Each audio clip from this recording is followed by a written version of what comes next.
চালাক সৈনিক ইচ্ছে করে মোটা কাগজটিকে কেটে মানুষের আকৃতি তৈরি করে তাতে সৈনিকের ছবি এঁকে দিল।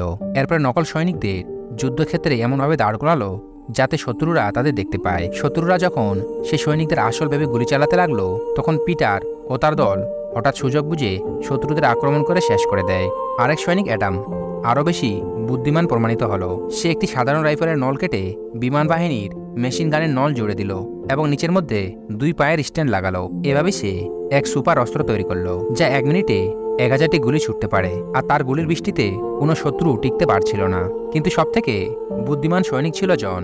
সে নিজের আসল হাত পেছনে লুকিয়ে রেখে সামনে একটি নকল হাত তৈরি করলো। তারপর শত্রুদের সামনে গিয়ে এমনভাবে ভান করলো সে আত্মসমর্পণ করছে। শত্রুরা নিশ্চিন্ত হয়ে গেল, কিন্তু জন হঠাৎ করে পেছন থেকে নিজের আসল হাত বের করে বন্দুক তুলে গুলি চালিয়ে শত্রুদের এক ঝটকায় শেষ করে দিল। আরেকজন বুদ্ধিমান সৈনিক জ্যাক ভিন্ন এক কৌশল বের করলো। সে কাগজ দিয়ে এক নকল ঘোড়ার মাথা বানালো আর তার মধ্যে আসল চোখ বসিয়ে দিল। তার সঙ্গীরা সেই নকল ঘোড়াটিকে এমনভাবে সাজালো যে আসল মৃত ঘোড়ার মতো দেখতে লাগলো। তারপর সেই সৈনিক নকল ঘোড়ার পেটে লুকিয়ে পড়ল, আর এইভাবেই অনেকদিন সেখানে রইল। আর এরপরে শত্রুরা যখন নির্ভয়ে সেই ঘোড়ার কাছে আসে, হঠাৎ সে ভেতর থেকে বেরিয়ে এসে গুলি চালিয়ে সবাইকে শেষ করে দেয়।